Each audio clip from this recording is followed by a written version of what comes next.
பொதுவாக வந்து பார்த்தீங்கன்னா நம்ம வந்து பார்த்தீங்கன்னா நீங்கள் எங்கே இடம் வாங்கினாலும் சரி, இடம் வாங்குறதுக்கு முன்னாடி இந்த பள்ளிக்கரணை சதுப்புநில பொதுப்பட்டில் இந்த ஒரு ப்ராஜெக்ட்னால இது சுற்றி உள்ள சரௌண்டிங் எல்லா இடத்துலையுமே பார்த்தீங்கன்னா பில்டிங் பிளான் அப்ரூவல் வந்து இப்போ யாருக்குமே கொடுக்கறதில்ல. அதாவது பார்த்தீங்கன்னா உங்கள் வீட்டுக்கு ரைட்டில் லெஃப்ட் பேக் 3 பக்கமே அப்ரூவ் வாங்கி வீடு கட்டியிருப்பாங்க. இதுக்கு முன்னாடி அப்ரூவ் கொடுத்த வீடுக்கெல்லாம் ஓகே. ஆனால் நடுவில் இப்போ நீங்கள் வந்து கன்ஸ்ட்ரக்ஷன் பண்ணி போனீங்கன்னா உங்களுக்கு அப்ரூவ் கிடைக்கிறதில்ல. ஸோ இந்த ஏரியாவில் வந்து பார்த்தீங்கன்னா இடம் வாங்குறதோ விற்கிறதோ மதிப்பும் கிடையாது, இப்போதைக்கு அப்ரூவ் கிடையாது. நீங்கள் இடம் வச்சுருந்தா கூட உங்களால் கன்ஸ்ட்ரக்ஷன் பண்ண முடியாது. உங்களுக்கு ஏற்றால ஒரு அப்பார்ட்மெண்ட் இருக்கலாம், பெரிய பெரிய ஸ்கூலு காலேஜ் எல்லாமே இருக்குது. ஆனால் இப்போதைக்கு இது வந்து கடந்த ஒரு சில வருஷங்கள் வந்து பார்த்திங்கன்னா அப்ரூவ் வந்து தடை பண்ணி வச்சுட்டாங்க. இப்போ வந்து பார்த்திங்கன்னா இதுக்கு முறையாக வந்து தமிழக வெற்றி அரசு வந்து இது வந்து இப்போதைக்கு ஸ்டாப் பண்ணி வச்சுருக்காங்க.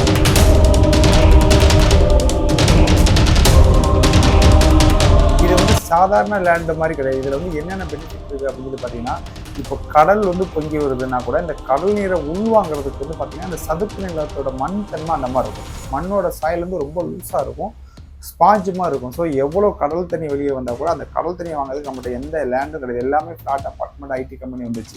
ஸோ அந்த தண்ணியை உள்வாங்குறது இந்த சதுப்பு நிலம் தான். ஆட்டோமேட்டிக்காக அது கடல் மட்டத்துக்கு இதுக்கும் ஒரு ஈக்குவல் இதில் கொஞ்சம் ஹைட்டாக இருக்கனால கடல் தண்ணி உள்ளே வந்தால் கூட இங்கே கூட நல்ல தண்ணி வந்து கடல் தண்ணி உள்ளே வராமல் அது வந்து காப்பாற்றுது. நீங்கள் இந்த சுற்றி உள்ள ஏரி குளம் இந்த உபரி தண்ணி எல்லாத்தையுமே நீங்கள் அதில் விட்டிங்கன்னா அந்த நல்ல தண்ணி உள்ளே போகுது. இந்த சதுப்பு நில வழியாக தான் உள்ளே போகுது. ஸோ கடல் தண்ணி உள்ளே வராமல் இது வந்து பாதுகாக்குது.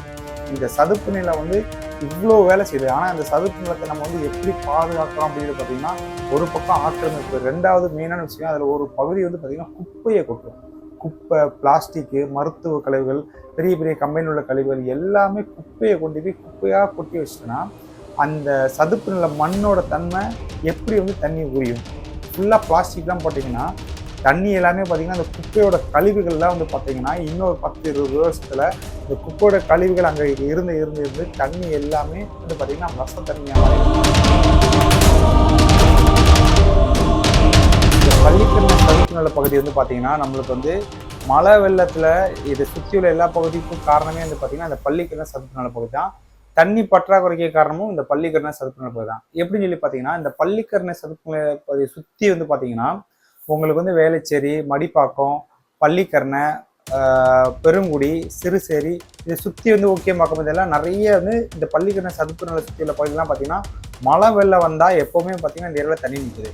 என்ன காரணம் அப்படின்னு சொல்லி பார்த்தீங்கன்னா இந்த பள்ளிக்கரணை சதுப்பு நில பகுதி வந்து பார்த்தீங்கன்னா ஒக்கியமேடுல இருந்து இதுக்கு அடுத்தால ஒக்கியமேடு, அதாவது அதை விட 15 அடி பள்ளத்தில் இருக்குது. ஸோ இந்த பள்ளிக்கரணை சதுப்பு நில பகுதிக்கு கிட்டத்தட்ட ஒரு 50-60 ஏரியில் இருந்து சுற்றுவட்டத்தில் எல்லா ஏரியிலையும் குட்டி குட்டி ஏரியிலேருந்து எல்லா தண்ணியும் ஓவர்ஃப்ளோ ஆகி ஒவ்வொரு நீர்லேருந்து பார்த்தீங்கன்னா எல்லாமே வந்து இந்த பள்ளிக்கரணை சதுப்பு நில பகுதிக்கு வந்து வருது. இது வந்து ஒரு பெரிய ஏரியா. இந்த இடத்துக்கு வந்ததுக்கப்புறம் இந்த இடம் வந்து பள்ளமாக இருக்குது. பள்ளமாக இருக்கிறதுனால இந்த இடத்துல தண்ணி வந்து ஒரு 15 அடி பள்ளமாக இருக்கும். அந்த 15 அடி வரைக்கும் தண்ணியெல்லாம் ஃபுல்லாகி அதுக்கப்புறம் தான் வந்து ஒக்கியம்பாக்கம் மேலோடி கேளம்பாக்கம் மேலோடி போய் உங்களுக்கு வந்து பீச்சில் வந்து கலக்குது.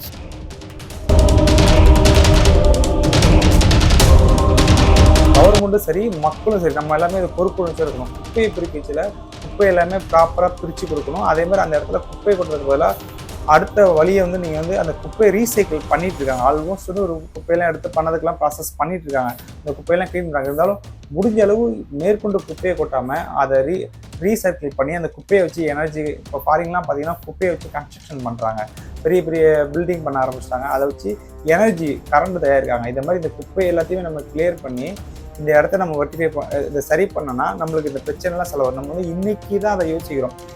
இதை பற்றி பார்த்தீங்கன்னா மழை வரைச்சல் நம்ம ஒரு வாரம் 10 நாள் பேசுவோம், அப்புறம் விட்டுருவோம். அதுக்கப்புறம் திரும்ப நம்ம ஆக்சுவல் நம்ம வேலையை பார்க்க ஆரம்பிச்சிடுவோம். வருஷத்தில் ஒரு 2 ட்ரிப்பு மழை வரப்போகுது, ஒரு நவம்பர் டிசம்பர்லேருந்து வருதுன்னா அந்த டைம் தான் பார்க்க போகிறோம். ஆனால் இப்போ யோசிக்கிறது மட்டும் இல்லாமல் அடுத்த 30 வருஷத்தில் இந்த பள்ளிக்கரணை சதுப்பு நில பகுதி என்னவாக இருக்கும், இன்னும் குப்பையை கொட்டிங்கன்னா இன்னும் 30 வருஷத்தில் என்னவாக இருக்கும், அதுக்கப்புறம் வெள்ளனா வந்தால் இந்த எப்படி வந்து இந்த தண்ணியெலாம் இதில் வந்து தாங்கும் அப்படிங்கிறத வந்து பார்த்திங்கன்னா ஃபியூச்சராக வந்து அட்வான்ஸாக யோசித்து கவர்மெண்ட்டும் சரி தமிழக மக்களும் சரி எல்லாருமே இதுக்கான ரெஸ்பான்சிபிலிட்டி எடுத்துகிட்டு சமூக அக்கறை எடுத்துகிட்டு நம்ம முயற்சி பண்ணனா நம்ம இந்த பள்ளிக்கரணை சதுப்பு நில பகுதியை வந்து நம்ம மீட்டு எடுத்துகிட்டு வரோம்.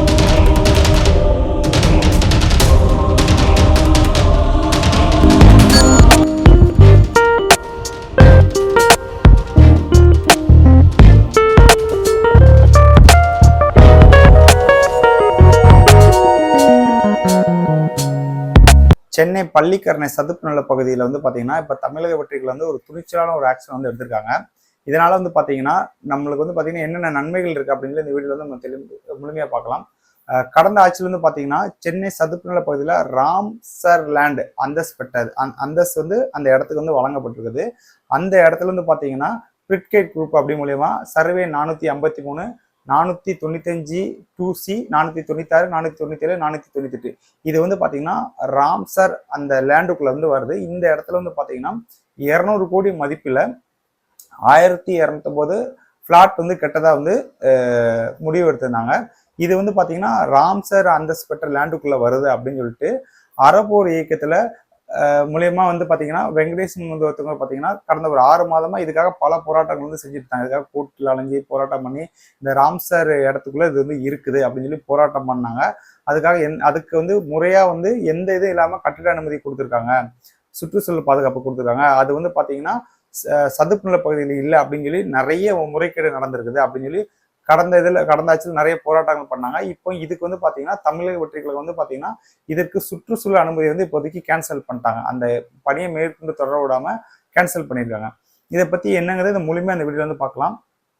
பொதுவாக வந்து பார்த்தீங்கன்னா ராம்சர் அப்படின்னு சொல்லி பார்த்தீங்கன்னா என்ன அப்படின்னு சொல்லி பார்த்தீங்கன்னா 1971 ஈரான்ல வந்து ராம்சர்னு ஒரு ஏரியா இருக்குது. அந்த இடத்துல வந்து பார்த்தீங்கன்னா அதாவது பார்த்தீங்கன்னா நீர்நிலைகளை பாதுகாக்கணுங்காக ஈரநிலம் அதாவது பார்த்தீங்கன்னா ஈரநிலம் தான் நீர்நிலைகள் இருந்து உவர் நீர் வருது. இப்போ குளம் இருக்குது, ஆறு இந்த இடத்துலாம் பார்த்தீங்கன்னா மழை காலத்துல அதிகமாக மழை பெய்ச்சுட்டு அந்த குளத்துல ஏரிலாம் தண்ணி நிறைய தேங்கும். அந்த உவரி நீர் வந்து வடிஞ்சு போய் பார்த்தீங்கன்னா இந்த சதுப்பு நில பகுதியில வந்து நின்று அது வந்து பார்த்தீங்கன்னா இந்த தண்ணி எல்லாத்தையுமே வந்து அந்த அப்சர்வ் பண்ணி உபரி நீர்லாம் அதை எடுத்துக்கணும். இதனால வந்து பார்த்தீங்கன்னா பெரிய வெள்ளம் வரைச்சல இந்த வெள்ளத்திலிருந்து காப்பாத்துக்காக இந்த லேண்டு இந்த இயற்கையாகவே வந்து நம்ம பள்ளிக்கரணை சதுப்பு நில பகுதியில் வந்து அமைஞ்சிருக்குது. இந்த மண்ணோட தன்மை வந்து பார்த்தீங்கன்னா உங்களுக்கு வந்து ஒரு ஸ்பாஞ்ச் மாதிரி இருக்கும். அதாவது எவ்வளோ தண்ணி ஊற்றினாலும் உள்ள உறிஞ்சிக்கிறோம். இது வந்து எவ்வளோ தண்ணினாலும் ஊற்றினா இப்போ வெள்ள காலத்துல மழை காலத்துல நிறைய வெள்ளங்கள் வரைச்சல இந்த தண்ணி எல்லாமே உள்ள அப்சர்வ் பண்ணிட்டு நம்மளுக்கு போறதுக்கு எங்கேயுமே இடம் இருக்காது. ஸோ எல்லா தண்ணியும் அப்சர்வ் பண்ணி பூமிக்குள்ளே விடுறதுனால உங்களுக்கு வந்து பூமியோட நீர் மட்டம் வந்து உங்களுக்கு நல்லா வந்து உயரும். வெள்ள காலத்துல வெள்ளத்தையும் பாதுகாக்கப்படும். அது மட்டும் இல்லாம இந்த பள்ளிக்கரணை சதுப்பு நிலத்துல ஒரு பெரிய ஸ்பெஷாலிட்டி என்னன்னு சொல்லி பார்த்தீங்கன்னா இது வந்து கடல் மட்டத்துக்கும் இதுக்கும் பார்த்தீங்கன்னா உயரம் வந்து ரொம்ப கம்மியான உயரத்துல வந்து இருக்குது. அதாவது பார்த்தீங்கன்னா கீழே இறங்கி இருக்குது. மித்த எல்லா இடத்துலையும் லேண்ட் அதிகமா இருக்கும். அந்த பள்ளிக்கரணை சதுப்பு நிலம் கடல் மட்டத்தோட கொஞ்சம் தான் உயரமா இருக்குது. ஸோ வந்து பார்த்தீங்கன்னா கடல் தண்ணி உள்ள வராமல் இருக்கிறதுக்கு பாதுகாக்கிறதே வந்து பார்த்தீங்கன்னா இந்த நிலம் தான். கடல் தண்ணி வந்து பார்த்தீங்கன்னா உயரம் கம்மியா இருக்கலாம், எவ்வளோ மழை பெஞ்சாலும் அந்த தண்ணியை வந்து பூமிக்குள்ள நல்ல தண்ணியை வந்து உள்ள அப்சர்வ் பண்ணதுனால உப்பு தண்ணி உள்ள வராமல் இது வந்து பாதுகாக்குது. இந்த மாதிரி இடத்துல இப்போ வந்து பார்த்தீங்கன்னா இது வந்து பார்த்தீங்கன்னா ஒரு 30 வருஷத்துக்கு முன்னாடி வந்து பார்த்தீங்கன்னா 13 ஏக்கர் வந்து இருந்தது. 13,000 ஏக்கர் இருந்தது. இப்போ வந்து பார்த்தீங்கன்னா 3080 ஏக்கர் இருக்குது. அதாவது பார்த்தீங்கன்னா 1247 ஹெக்டார் வந்து இப்போ வந்து பார்த்தீங்கன்னா ராம்சர் அப்படின்னு சொல்லி இதுக்குள்ள வந்து பார்த்தீங்கன்னா இவ்வளோ இடம் தான் வந்து இப்போ வந்து அலாட் பண்ணியிருக்காங்க. இப்போ இந்த இருக்கிற இடத்த வந்து பார்த்தீங்கன்னா இந்த 3080 ஏக்கர் வந்து நம்ம பாதுகாக்கணும் அப்படிங்கிற 2022 வந்து இந்த சட்டம் வந்து கொண்டு வராங்க. இந்த இடத்த வந்து நம்ம வந்து முறையாக பாதுகாத்து இந்த இடத்துல வந்து எந்த கட்டிடமும் வரக்கூடாது, இந்த இடத்த நம்ம பாதுகாக்கணும். ஏன்னா வந்து ஃபியூச்சர்ல வந்து இன்னும் ஒரு 10-20 வருஷம் தலைமுறை கழிச்சு பண்ணீங்கன்னா இந்த இடம் தான் வந்து பார்த்தீங்கன்னா எல்லா தண்ணியும் அப்சர்வ் பண்ணி மழை வெள்ள காலத்துல எல்லாத்துக்கும் ஈஸியாக இருக்கும். அது மட்டும் இல்லாமல் பறவைகளோட சரணாலயமா இருந்திருக்குது. பல பறவைகள் 150 வகையான பறவைகள், உயிரினங்கள், தாவரங்கள் இது எல்லாமே பார்த்தீங்கன்னா இந்த இடத்துல வந்து போயிட்டு இருக்காங்க. நீங்க எக்ஸாம்பிள் யோசிச்சு பாருங்க, ஒரு 30 வருஷத்துக்கு முன்னாடி 13,000 ஏக்கர் இருந்த இடம் வந்து பார்த்தீங்கன்னா இப்போ வந்து பார்த்தீங்கன்னா ஒரு 3080 ஏக்கர் தான் இப்போ நம்மகிட்ட கிடைச்சிருக்குது. ஏன்னா ஜனத்தொகை பிறகு 30 வருஷத்துல எல்லாமே சுற்றி பெரிய பெரிய ஐடி கம்பெனிகள், அப்பார்ட்மெண்ட்கள், வீடுலாம் வர இப்போ இவ்வளோதான் இடம் இருக்குது. இந்த இடத்தையும் நம்ம பாதுகாக்க தவறிட்டோம்னா இன்னும் ஒரு சில வருஷத்துல வந்து பார்த்தீங்கன்னா இதுவும் வந்து இல்லாமல் போயிடும். ஸோ இதை பாதுகாக்கிறதுக்காக 2022 இந்த சட்டத்தை வந்து கொண்டு வந்தாங்க. ஆனால் இப்போ வந்து பார்த்தீங்கன்னா அதே இடத்துல அந்த சட்டத்தை மீறி ஒரு அப்பார்ட்மெண்ட் வர இருக்குது. அதுக்காக தான் இப்போ தமிழக அரசு வெற்றிகளுக்கு வந்து பார்த்தீங்கன்னா சுற்றுச்சூழல் அனுமதி வந்து இப்போதைக்கு ரத்து பண்ணியிருக்காங்க. அதுக்கப்புறம் இதுக்கு சிஎம்டி அப்ரூவ் யார் கொடுத்தாங்க என்னன்னு சொல்லி அடுத்தடுத்த கட்டத்துக்காக இதுக்கு முயற்சி வந்து நடந்துட்டு இருக்குது. பொதுவாக வந்து பார்த்தீங்கன்னா நம்ம வந்து பார்த்தீங்கன்னா நீ எங்க இடம் வாங்கினாலும் சரி, இடம் வாங்குறதுக்கு முன்னாடி இந்த பள்ளிக்கரணை சதுப்பு நிலம் பொதுப்பட்டுள்ள இந்த ஒரு ப்ராஜெக்ட்னால இது சுற்றி உள்ள சரௌண்டிங் எல்லா இடத்துலையுமே பார்த்தீங்கன்னா பில்டிங் பிளான் அப்ரூவல் வந்து இப்போ யாருக்குமே கொடுக்கறதில்ல. அதாவது பார்த்தீங்கன்னா உங்க வீட்டுக்கு ரைட்ல லெஃப்ட் பேக் 3 பக்கமே அப்ரூவ் வாங்கி வீடு கட்டியிருப்பாங்க. இதுக்கு முன்னாடி அப்ரூவ் கொடுத்த வீடுக்கெல்லாம் ஓகே. ஆனால் நடுவில் இப்போ நீங்கள் வந்து கன்ஸ்ட்ரக்ஷன் பண்ணி சொல்லி போனீங்கன்னா உங்களுக்கு அப்ரூவ் கிடைக்கிறது இல்லை. ஸோ இந்த ஏரியாவில் வந்து பார்த்தீங்கன்னா இடம் வாங்குதோ விற்கதோ மதிப்பும் கிடையாது, இப்போதைக்கு அப்ரூவ் கிடையாது. நீங்கள் இடம் வச்சுருந்தா கூட உங்களால் கன்ஸ்ட்ரக்ஷன் பண்ண முடியாது. உங்களுக்கு ஏற்றால ஒரு அப்பார்ட்மெண்ட் இருக்கலாம், பெரிய பெரிய ஸ்கூலு, காலேஜ் எல்லாமே இருக்குது. ஆனால் இப்போதைக்கு இது வந்து கடந்த ஒரு சில வருஷங்களா வந்து பார்த்தீங்கன்னா அப்லோட் வந்து தடை பண்ணி வச்சுருக்காங்க. இப்போ வந்து பார்த்தீங்கன்னா இதுக்கு முறையாக வந்து தமிழக வெற்றி அரசு வந்து இது வந்து இப்போதைக்கு ஸ்டாப் பண்ணி வச்சுருக்காங்க. பொதுவாக வந்து இந்த சதுப்பு நில பகுதி அப்படின்னு சொல்லி பார்த்தீங்கன்னா வந்து ஒன்றுத்துக்கும் உதவாத லேண்ட் அப்படின்னு சொல்லி நினைக்கிறாங்க. ஆனால் அப்படி கிடையாது.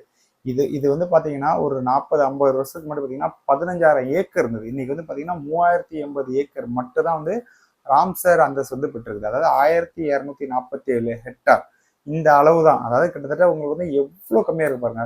இவ்வளோ இடம் மட்டும் தான் இப்போ வந்து இந்த பள்ளிக்கரணை சதுப்பு பகுதியில் நம்மளுக்கு வந்து அவைலபிளாக இருக்குது. இது வந்து சாதாரண லேண்டு மாதிரி கிடையாது. இதுல வந்து என்னென்ன பெனிஃபிட் இருக்கு அப்படின்னு சொல்லி பாத்தீங்கன்னா, இப்போ கடல் வந்து பொங்கி வருதுன்னா கூட இந்த கடல் நீரை உள்வாங்கிறதுக்கு வந்து பாத்தீங்கன்னா இந்த சதுப்பு நிலத்தோட மண் தன்மை அந்த மாதிரி இருக்கும். மண்ணோட சாயல் வந்து ரொம்ப லூஸா இருக்கும், ஸ்பாஞ்சுமா இருக்கும். ஸோ எவ்வளோ கடல் தண்ணி வெளியே வந்தால் கூட அந்த கடல் தண்ணியை வாங்குறதுக்கு நம்மகிட்ட எந்த லேண்டும் கிடையாது. எல்லாமே ஃபிளாட் அப்பார்ட்மெண்ட் ஐடி கம்பெனி வந்துச்சு. ஸோ அந்த தண்ணியை உள்வாங்குறது இந்த சதுப்பு நிலம் தான். ஆட்டோமேட்டிக்காக அது கடல் மட்டத்துக்கும் இதுக்கும் ஒரு ஈக்குவல் இதில் கொஞ்சம் ஹைட்டாக இருக்கனால கடல் தண்ணி உள்ளே வந்தால் கூட இங்கே கூட நல்ல தண்ணி வந்து கடல் தண்ணி உள்ளே வராமல் அது வந்து காப்பாற்றுது. நீங்கள் இந்த சுற்றி உள்ள ஏரி குளம் இந்த உபரி தண்ணி எல்லாத்தையுமே நீங்கள் இதில் விட்டீங்கன்னா அந்த நல்ல தண்ணி உள்ளே போகுது. அந்த சதுப்பு நில வழியாக தான் உள்ளே போகுது. ஸோ கடல் தண்ணியை உள்ளே வராமல் இது வந்து பாதுகாக்குது. இந்த சதுப்பு நிலம் வந்து இவ்வளோ வேலை செய்யுது. ஆனால் அந்த சதுப்பு நிலத்தை நம்ம வந்து எப்படி பாதுகாக்கிறோம் அப்படின்னு பார்த்தீங்கன்னா ஒரு பக்கம் ஆக்கிரமிப்பு, ரெண்டாவது மெயினான விஷயம் அதில் ஒரு பகுதி வந்து பார்த்தீங்கன்னா குப்பையை கொட்டுறோம். குப்பை, பிளாஸ்டிக்கு, மருத்துவ கழிவுகள், பெரிய பெரிய கம்பெனியில் உள்ள கழிவுகள் எல்லாமே குப்பையை கொண்டு போய் குப்பையாக கொட்டி வச்சிட்டோன்னா அந்த சதுப்பு நில மண்ணோட தன்மை எப்படி வந்து தண்ணி உரியும்?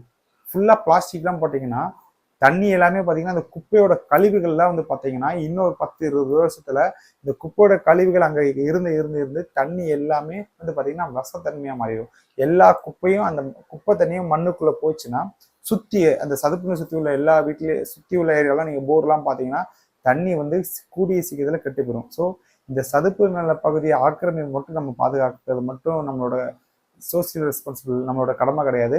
அதில் போடுற குப்பையும் வந்து நம்ம அந்த இடத்துல போடாமல் வந்து பாதுகாக்கணும். இதுக்கு வந்து கவர்மெண்ட்டும் வந்து இதுக்கு முன் வரணும், மக்களும் முன் வரணும். இதுல இருந்து மருத்துவ குறைகள், குப்பைகள் அதை சுற்றி வந்து பார்த்தீங்கன்னா அங்கங்கே குப்பையை நிறைய பேர் வண்டியில் வந்து கொட்டிட்டு போகிறாங்க, வைக்கிறாங்க. இது எல்லாமே கேமரா வச்சு செக் பண்ணி முறையாக வந்து குப்பையை வந்து அந்த இடத்துல கொட்டாமல் அந்த குப்பையை எடுத்ததுக்கு மாற்று வழி வந்து நம்ம கண்டுபிடிச்சோம்னா நீங்கள் இப்போ குப்பை கொட்டுறீங்க, இப்போ நீங்கள் அதுக்காக மாற்று வழி எடுக்கலாம். இன்னும் 20-30 வருஷம் கழிச்சு பார்த்தீங்கன்னா இந்த 1247 ஹெக்டார் இந்த 3000 ஏக்கர் கூட இருக்காது. இது எல்லாமே குப்பை மேடா ஃபுல்லாக நிறைஞ்சு போயிடுச்சுன்னா இப்படி ஒரு சதுப்பு நிலமே ஒன்று இல்லாமே போயிடும். இல்லை ஃபியூச்சரில் என்ன பண்ணுவாங்க 30-40 வருஷம் கழிச்சு பார்த்தீங்கன்னா டோட்டலாக அதை காலி பண்ணிட்டு ஒரு பஸ் ஸ்டாண்டோ இல்லை ஏதாவது ஒன்று கட்டிட்டு இந்த சதுப்பு நிலமே இல்லாமல் ஆக்கிட்டாங்கன்னா மழை வெள்ளம் வந்தால் இந்த மழை தண்ணி நிற்கிறதுக்கு நமக்கு ஒரு சோர்ஸ் கிடையாது. இந்த மழை தண்ணி வந்து அவ்வளோ பெரிய சதுப்பு நிலத்தில் மட்டும்தான் வந்து பார்த்தீங்கன்னா மித்த ஏரியாவில் வந்து பார்த்தீங்கன்னா தண்ணி அப்சர்வ் பண்ணாது, தண்ணி வந்து ஓடிட்டு இருக்கும். ஆனால் இந்த சதுப்பு நில பகுதியில் அப்சர்வ் பண்ணதுனால இது வந்து நம்ம மழை வெள்ளத்திலையும் பாதுகாக்குது, நம்மளோட வெப்பநிலையும் வந்து இயற்கையாக வச்சுக்குது. இது நம்ம மனிதர்களை மட்டும் யோசிக்க கூடாது.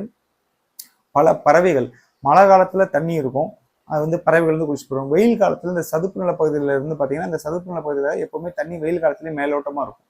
ஸோ வெயில் காலத்துலேயும் பறவைக்கு தேவையான தண்ணீர் வந்து இங்கே இருந்து தான் கிடைக்குது.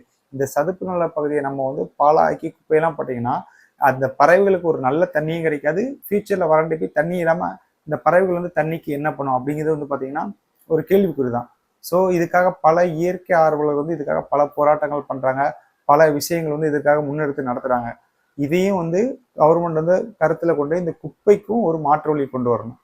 இந்த பள்ளிக்கரணை சதுப்பு நில பகுதி வந்து பார்த்தீங்கன்னா நம்மளுக்கு வந்து மழை வெள்ளத்தில் இதை சுற்றி உள்ள எல்லா பகுதிக்கும் காரணமே வந்து பார்த்தீங்கன்னா இந்த பள்ளிக்கரணை சதுப்பு நில பகுதி தான். தண்ணி பற்றாக்குறைக்கு காரணமும் இந்த பள்ளிக்கரணை சதுப்பு நில பகுதி தான். எப்படின்னு சொல்லி பார்த்தீங்கன்னா இந்த பள்ளிக்கரணை சதுப்பு நில பகுதியை சுற்றி வந்து பார்த்தீங்கன்னா உங்களுக்கு வந்து வேளச்சேரி, மடிப்பாக்கம், பள்ளிக்கரணை, பெருங்குடி, சிறுசேரி இதை சுற்றி வந்து ஓகேமாக்கம் இதெல்லாம் நிறைய வந்து இந்த பள்ளிக்கரணை சதுப்பு நில சுற்றி உள்ள பகுதியெல்லாம் பார்த்தீங்கன்னா மழை வெள்ளம் வந்தால் எப்போவுமே பார்த்தீங்கன்னா இந்த ஏரியாவில் தண்ணி நிற்குது. என்ன காரணம் அப்படின்னு சொல்லி பார்த்தீங்கன்னா இந்த பள்ளிக்கரணை சதுப்பு நில பகுதி வந்து பார்த்தீங்கன்னா ஒக்கியமேடுல இருந்து இதுக்கு அடுத்தால ஒக்கியமேடு, அதாவது அதை விட 15 அடி பள்ளத்தில் இருக்குது. ஸோ இந்த பள்ளிக்கரணை சதுப்பு நில பகுதிக்கு கிட்டத்தட்ட ஒரு 50-60 ஏரியில் இருந்து சுற்றுவட்டத்தில் எல்லா ஏரியிலையும் குட்டி குட்டி ஏரியில இருந்து எல்லா தண்ணியும் ஓவர்ஃப்ளோ ஆகி ஒவ்வொரு நீர் வந்து பார்த்தீங்கன்னா எல்லாமே வந்து இந்த பள்ளிக்கரணை சதுப்பு நில பகுதிக்கு வந்து வருது. இது வந்து ஒரு பெரிய ஏரியா. இந்த இடத்துக்கு வந்ததுக்கு அப்புறம் இந்த இடம் வந்து பள்ளமா இருக்குது. பள்ளமா இருக்கிறதுனால இந்த இடத்துல வந்து தண்ணி வந்து ஒரு 15 அடி பள்ளமா இருக்கலாம். இந்த 15 அடி வரைக்கும் தண்ணி எல்லாம் ஃபுல்லாகி அதுக்கப்புறம் தான் வந்து ஒக்கியம்பாக்கம் மேலோடி கேளம்பாக்கம் மேலோடி போய் உங்களுக்கு வந்து பீச்சில் வந்து கலக்குது. ஸோ இந்த இடத்துல வந்து பார்த்தீங்கன்னா தண்ணி வந்து ஸ்டோரேஜ் ஆகுது. நம்ம என்ன பண்ணியிருக்கோம்னா இது வந்து ஒரு ஸ்பாஞ்ச் மாதிரி எடுத்துக்கோங்க. இந்த ஸ்பாஞ்சில் வந்து இந்த சுற்றி உள்ள எல்லா ஏரி தண்ணியும் அங்கே கொண்டு போய் விட்டோம்னா இந்த தண்ணி எல்லாமே மழை காலத்தில் உறிஞ்சி ஏன்னா பெரிய ஏரியா எல்லாத்தையும் உறிஞ்சி பூமிக்குள்ள நிலத்தடி மட்டத்தை அதிகப்படுத்திட்டு எக்ஸஸ் வர தண்ணி வந்து அடுத்த வழியோடி கடலுக்கு வந்து கலக்குது. இந்த பள்ளத்துலேருந்து அதுக்கப்புறம் ஹைட்டு 15 அடி ஏறினதுக்கப்புறம் கலக்குது. ஆனால் நம்ம என்ன பண்ணி வச்சுக்கோன்னா இந்த பள்ளத்தை வந்து குப்பையெல்லாம் போட்டு ஃபில் பண்ணிட்டோம். இவ்வளோ தண்ணி இருக்கக்கூடிய இடத்துல எல்லாமே பார்த்தீங்கன்னா குப்பையெல்லாம் ஃபில் பண்ணதுனால இப்போ டைரெக்டாக தண்ணி வந்தோடனே தண்ணி வந்து அவ்வளோ பெரிய ஏரியாவில் ஸ்டோரேஜ் பண்ணுறதுக்கு நமக்கு ஸ்டோரேஜ் கெப்பாசிட்டி குறைஞ்சி போச்சு. ஸோ இதனால சைடில் எல்லாமே பார்த்தீங்கன்னா மழை காலத்தில் வந்து வெள்ளம் ஏற்படுது. அதே மாதிரி தண்ணீர் பற்றாக்குறை வந்து பார்த்தீங்கன்னா இதனால தான் ஏற்படுது. இந்த ஏன் அப்படின்னு சொல்லி பார்த்தீங்கன்னா இல்லை குப்பை ஒரு நார்மலாக ஸ்பாஞ்சு இருக்குன்னா அந்த ஸ்பாஞ்சை வந்து ஒரு கவரில் சுற்றி நீங்கள் போட்டுட்டீங்கன்னா தண்ணி எவ்வளோதான் ஊற்றாலும் அந்த ஸ்பாஞ்சு வந்து எடுக்காது. இதே அந்த ஸ்பாஞ்சில் குப்பை இல்லாமல் இயற்கையாகவே அந்த மண் இருந்ததுன்னா அந்த தண்ணி எல்லாமே உரியும். நம்ம குப்பையை கொட்டி அந்த குப்பைனால தண்ணி உறிஞ்ச தண்ணியே வந்து இந்த சதுப்புநில பகுதிக்கு வந்து அழிஞ்சு போச்சு. இது மட்டும் இல்லை, இது வந்து பார்த்தீங்கன்னா இந்த குப்பை கொட்டுறதுனால இது சுற்று வட்டாரத்தில் எல்லா இடத்துலையும் பார்த்தீங்கன்னா ஒரு வெச வாட்டர், அதாவது கெட்டுப்போன தண்ணி தான் அங்கே வந்து போகுது. இதை வந்து நம்ம மாற்றதுக்கு வந்து நம்ம என்ன பண்ணணும்னா கவர்மெண்ட்டும் சரி மக்களும் சரி நம்ம எல்லாமே இதை பொறுப்புணர்ச்சியாக இருக்கணும். குப்பையை பிரிக்கச்சில குப்பை எல்லாமே ப்ராப்பராக பிரித்து கொடுக்கணும். அதே மாதிரி அந்த இடத்துல குப்பையை கொட்டுறதுக்கு பதிலாக அடுத்த வழியை வந்து நீங்கள் வந்து அந்த குப்பையை ரீசைக்கிள் பண்ணிட்டு இருக்காங்க. ஆல்மோஸ்ட் வந்து ஒரு குப்பையெல்லாம் எடுத்து பண்ணதுக்கெல்லாம் ப்ராசஸ் பண்ணிட்டு இருக்காங்க. இந்த குப்பையெல்லாம் க்ளீன் பண்ணுறாங்க. இருந்தாலும் முடிஞ்ச அளவு மேற்கொண்டு குப்பையை கொட்டாமல் அதை ரீசைக்கிள் பண்ணி அந்த குப்பையை வச்சு எனர்ஜி, இப்போ ஃபாரின்லாம் பார்த்தீங்கன்னா குப்பையை வச்சு கன்ஸ்ட்ரக்ஷன் பண்ணுறாங்க, பெரிய பெரிய பில்டிங் பண்ண ஆரம்பிச்சிட்டாங்க. அதை வச்சு எனர்ஜி கரண்ட் தயாரிக்காங்க. இந்த மாதிரி இந்த குப்பை எல்லாத்தையுமே நம்ம கிளியர் பண்ணி இந்த இடத்த நம்ம வெட்டிஃபை இதை சரி பண்ணோன்னா நம்மளுக்கு இந்த பிரச்சனைலாம் செலவு. நம்ம வந்து இன்னைக்கு தான் அதை யோசிக்கிறோம்.